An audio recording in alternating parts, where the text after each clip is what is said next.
बहुत समय पहले की बात है। देवगढ़ नाम का एक गांव जो अलास्का की पहाड़ियों के बीच बसा हुआ था। वैसे तो यहाँ का तापमान सामान्य रहता था, लेकिन इस बार सर्दी में तापमान 55 डिग्री सेल्सियस तक पहुँच चुका था।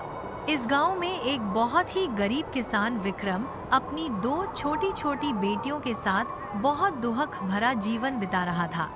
विक्रम की बड़ी बेटी का नाम मीरा था, जो बहुत ही सीधे स्वभाव की थी। वहीं छोटी बेटी का नाम रिया था, जो चिड़चिड़े स्वभाव की थी। मीरा और रिया की मां का देहांत कुछ समय पहले ही हो चुका था, इसलिए वे दोनों अपने पिता के साथ ही रहती थीं। देवगढ़ में ठंड इतनी ज्यादा पड़ती थी कि वहां खेत खलिहान में अधिक बर्फ के कारण फसलें बर्बाद हो जाया करती थीं। विक्रम अपने परिवार का गुजारा जंगली जानवरों का शिकार करके करता था। तभी एक दिन विक्रम रिया और मीरा को अपने पास बुलाकर कहता है, बेटी मीरा, आज बहुत ज्यादा ठंड है। अपनी छोटी बहन को घर से बाहर मत निकालना। अगर शिकार जल्दी मिल गया तो हम जल्दी घर वापस आ जाएंगे। जी पिताजी, हम दोनों लोग घर से बाहर नहीं जाएंगे। कल से हम लोगों ने कुछ भी नहीं खाया है, इसलिए शिकार लेकर जल्दी घर आ जाना। दोनों बेटियां कहती हैं। अब विक्रम अपने हथियारों को साथ लेकर जंगल की ओर चला जाता है और गुप्त तरीके से जाल लगा देता है। थोड़ी दूर जाकर बैठ जाता है और अपने आप से कहता है, हे भगवान, हमारे बच्चों ने कल से कुछ भी नहीं खाया है, इसीलिए आज हमारा जाल खाली नहीं जाना चाहिए। इसमें कोई ना कोई शिकार जरूर डाल देना। फिर धीरे धीरे शाम हो रही थी और बर्फीली ठंड के कारण जगमोहन बुरी तरह कांपने लगा। ठंड इतनी ज्यादा थी कि तेज बर्फबारी के बीच वो पूरी रात वहीं बैठा रहा। पूरी रात बर्फ गिरती रही और चारों ओर सन्नाटा छाया रहा। जब सुबह हुई तो जगमोहन ने देखा कि उसके जाल में एक हिरण फंसा हुआ है। भीषण ठंड के कारण वो हिरण बर्फ में जम चुका था। जगमोहन उसकी तरफ देखकर कहता है, चलो अच्छा हुआ, कम से कम कोई शिकार तो मिला। अब मेरे बच्चे भूख से नहीं मरेंगे। कम से कम एक हफ्ते तक इसको रखकर खाएंगे, क्योंकि ठंड में इसका मांस खराब भी नहीं होगा। तभी जगमोहन बर्फ से जमे हुए हिरण को उठाकर घर की ओर चलने लगा और कुछ देर बाद घर पहुंच गया। तभी रूपा और माधुरी अपने पिता को देखकर कहती हैं, पिताजी जी, पूरी रात कहाँ रहे और इतनी ठंड में कैसे पूरी रात बीती होगी? अगर शिकार नहीं मिला था तो चले आते। अगर आपको कुछ हो गया तो हम कहाँ जाएंगे? नहीं बेटा, ऐसा नहीं बोलते, हमें कुछ नहीं होगा। देखिए, हम आपके लिए एक हिरण लेकर आए हैं। अब इसे धीरे धीरे पकाकर खाते रहेंगे। यह कम से कम एक हफ्ते तक चलेगा। फिर सब लोग खाना खाकर सो जाते हैं और इतनी ज्यादा ठंड के कारण जगमोहन धीरे धीरे बीमार होने लगता है। जैसे ही सुबह हुई, जगमोहन अपनी चारपाई से उठा ही नहीं और उसे बहुत तेज बुखार चढ़ने लगा। तभी माधुरी कहती है, पिताजी, कल पूरी रात ठंड में रहे हो, इसलिए आपको इतनी ठंड लग गई है। आप चिंता मत करो, हम आपका इलाज जरूर करवाएंगे। अरे बेटी, हम लोगों के पास इतने पैसे कहाँ हैं जो इलाज करवा सके? एक वक्त का खाना भी बड़ी मुश्किल से जुटाते हैं, तो इलाज कैसे करेंगे? नहीं पिताजी, आपके बिना मेरा इस दुनिया में कोई नहीं है, इसलिए मैं लोगों से मदद मांग लूंगी। जरूरत पड़ी तो अपना घर भी गिरवी रख दूंगी, लेकिन आपका इलाज हर हाल में करवाऊंगी। तभी माधुरी अपनी बहन रूपा से कहती है, रूपा बहन, तुम पिताजी का ख्याल रखना और पिताजी के पास ही रहो। इन्हें ठंड ज्यादा लग रही है, इसीलिए तुम आग लगाती रहो। तब तक हम जमींदार से कुछ पैसे लेकर आते हैं। इतना कहकर माधुरी गांव के जमींदार के पास जाती है। ठंड इतनी ज्यादा थी कि सहन करना मुश्किल था। जमींदार अलाव के पास बैठा हुआ था। तभी माधुरी वहां पहुंचती है और जमींदार से कहती है, जमींदार जी, हमें पैसों की जरूरत है। हमारे पिताजी बीमार हैं, इसलिए हमें पैसा दे दीजिए। हम आपके सारे पैसे समय पर चुका देंगे। जमींदार कहता है, देखो माधुरी बेटी, हम तुम्हारे पिता जगमोहन को अच्छी तरह से जानते हैं। उसके पास न ही कोई जमीन है और न ही कुछ खाने के लिए, तो वो हमारा पैसा कैसे चुका पाएगा? इसलिए हम एक ही शर्त पर पैसा दे सकते हैं। जमींदार जी, हमें पैसों की बहुत जरूरत है। बताइए आपकी क्या शर्त है? देखो माधुरी, तुम्हारे पास गिरवी रखने के लिए सिर्फ घर है। अगर उसे हमारे पास गिरवी रखते हो तभी पैसा उधार देंगे, वरना नहीं दे पाएंगे। इतना सुनकर माधुरी अपने घर को गिरवी रख देती है और जमींदार से पैसा उधार लेकर घर आती है। तभी देखती है कि कुछ लोग उसके द्वार पर खड़े हैं और उसकी छोटी बहन रूपा फूट फूट कर रो रही थी और फिर माधुरी से कहती है, बहन, तुमने पैसा लाने में बहुत देर कर दी। अब पिताजी इस दुनिया में नहीं रहे। इस भयानक ठंड ने हमारे पिताजी को हमसे छीन लिया है और अब ठंड इतनी ज्यादा बढ़ गई थी कि सहन करना मुश्किल हो रहा था। बर्फबारी और तेज होने लगी। फिर लोगों ने जैसे तैसे जगमोहन का अंतिम संस्कार किया और इधर रूपा और माधुरी घर में अकेली हो गईं। तभी माधुरी अपनी बहन रूपा से कहती है, देखो रूपा बहन, हमने जो सेठ जी से पैसा उधार लिया था, उन पैसों से तुम्हारा एक अच्छे स्कूल में एडमिशन करवा देंगे। अब तुम अच्छे से पढ़ाई करो और हम लोगों के घरों में जाकर काम करेंगे।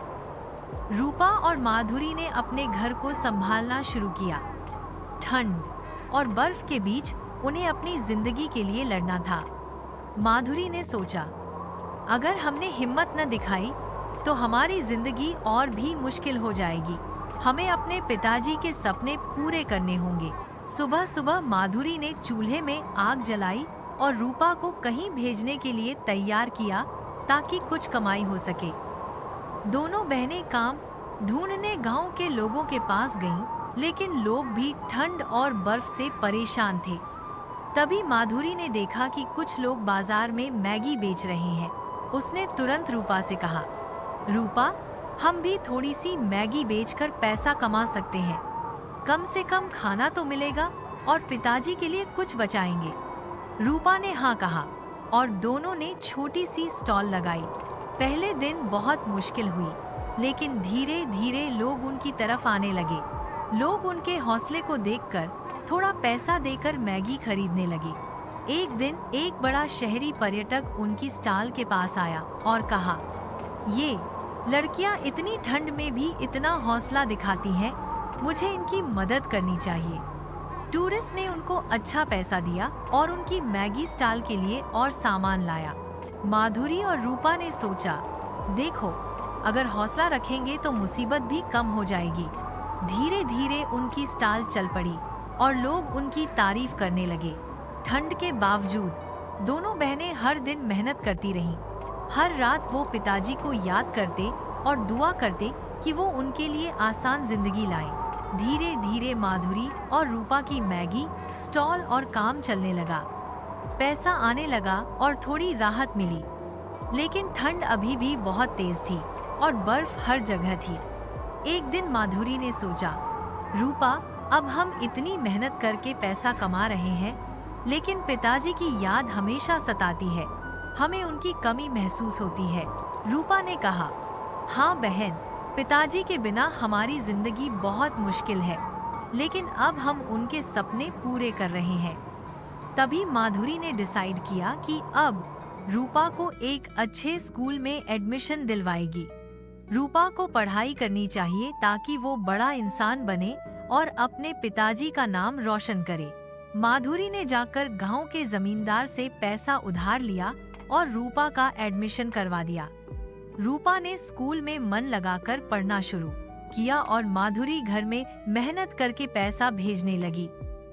धीरे धीरे रूपा स्कूल में आगे बढ़ने लगी और माधुरी की मेहनत रंग लाने लगी।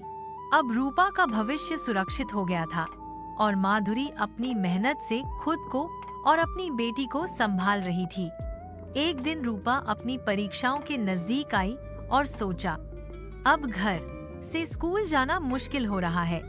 हम शहर में कुछ कमरे ले लेते हैं ताकि पढ़ाई अच्छी हो और समय बचे।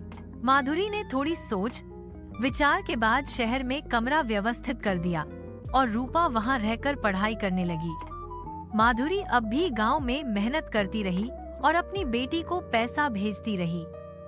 कुछ सालों बाद रूपा एक बहुत बड़ी अधिकारी बन गई और अपने गांव बलदेवपुर वापस आई। माधुरी ने रूपा के लिए बहुत मेहनत की थी और अब रूपा के पास पैसा और इज्जत दोनों थी। रूपा ने माधुरी से कहा, अब बहन, तुम्हें काम करने की जरूरत नहीं है। अब हम इतना पैसा कमा लेते हैं कि तुम आराम से रह सको। माधुरी ने कहा, नहीं रूपा बहन, हमें काम करना पसंद है और तुम्हारे लिए हमेशा कुछ न कुछ करते रहेंगे। गांव में ये बात फैल गई कि रूपा एक बड़ी अफसर बन गई है और लोग उसके लिए रिश्ता लाने लगे। तभी एक दिन सेठ बलराम सिंह अपने बेटे का रिश्ता लेकर माधुरी के घर आया। सेठ ने कहा, रूपा हमारी बेटी को बहुत पसंद है। हम चाहते हैं कि तुम्हारी छोटी बहन से शादी हो जाए। रूपा बोली, ठीक है, बहन की शादी कर देते हैं। कुछ ही दिनों बाद रूपा की शादी सेठ बलराम सिंह के बेटे श्याम से हो गई और वो एक बड़े घर में शिफ्ट हो गई। माधुरी अब घर में अकेली रह गई। गांव के लोग सोच रहे थे, रूपा की शादी अच्छी हो गई, लेकिन माधुरी का क्या होगा? माधुरी ने अपने काम में ही अपनी जिंदगी का सहारा बनाया और दूसरे लोगों की बातों को इग्नोर किया। एक दिन माधुरी ने सोचा, चलो रूपा के घर जाकर उससे मिलते हैं, बहुत दिन हो गए हैं। माधुरी जब रूपा के घर गई तो रूपा ने उसे बाहर से ही मना कर दिया। रूपा ने सोचा, माधुरी हमारी असली बहन है, लेकिन ये गांव की औरत लगती है। अगर अंदर आई तो लोग क्या सोचेंगे? माधुरी दुहक से वापस घर आई और सोचा, हो सकता है वो बाहर गई हो, फिर कभी मिलेंगे। कुछ दिन बाद माधुरी जंगल में लकड़ी काटने गई। जंगल में उसे बहुत तेज प्यास लगी और पानी ढूंढने लगी, लेकिन कहीं भी पानी नहीं मिला। अचानक वो बेहोश होकर गिर गई। उसी रास्ते से रामू गुजर रहा था।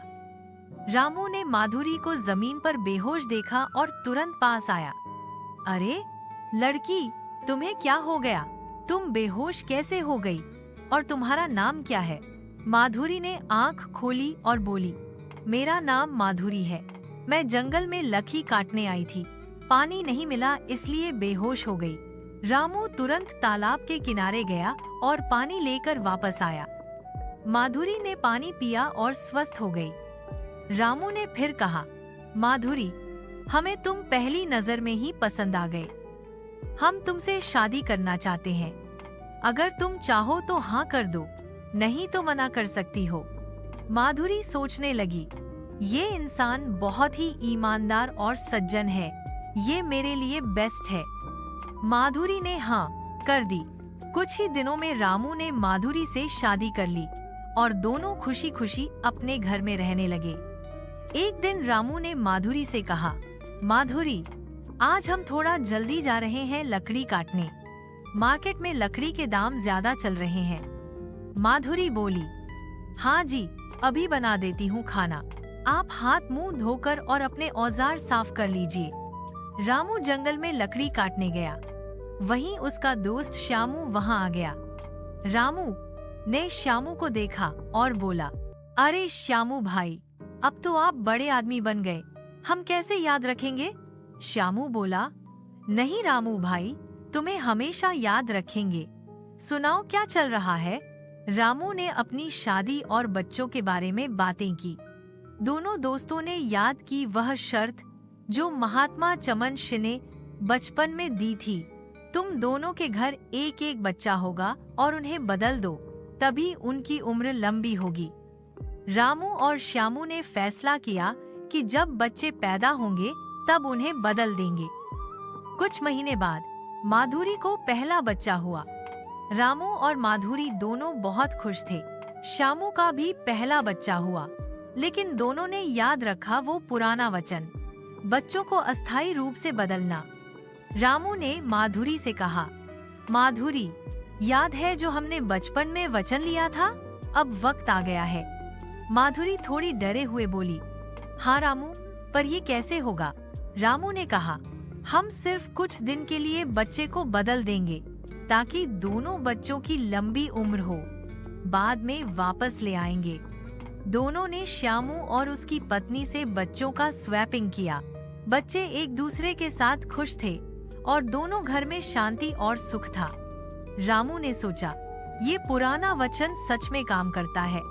दोनों बच्चे स्वस्थ और मजबूत होंगे। माधुरी ने भी मुस्कुराते हुए कहा, हाँ रामू, ये परंपरा हमेशा काम करेगी। हमारी परिवारों के लिए ये एक नई शुरुआत है। इस तरह रामू और माधुरी की जिंदगी और श्यामू की जिंदगी दोनों परिवारों के लिए खुशी और सुख से भर गई। जब तक रामू, श्यामू और रूपा गोपाल के साथ माधुरी और संध्या को ढूंढने के लिए निकल पड़े। बहुत तेज सर्दी और बर्फबारी चल रही थी। उन्होंने काफी देर तक तलाश की, लेकिन माधुरी और संध्या कहीं दिखाई नहीं दिए। तभी रामू ने कहा, श्यामू भाई, हम दोनों को दोनों लड़कियों को ढूंढना होगा, वरना कुछ हो सकता है इस सर्दी में। श्यामू ने हाँ में सिर हिलाया और बोला, हाँ भाई, जल्दी से जल्दी ढूंढते हैं। रूपा भी गोपाल को लेकर माधुरी और संध्या के पीछे चल रही थी। बहुत ठंड और बर्फ के बावजूद उन्होंने हिम्मत नहीं हारी। कुछ दूर जाने के बाद उन्होंने देखा, एक बर्फ से ढकी हुई जगह पर माधुरी और संध्या बैठी हैं, ठंडी और थक चुकी।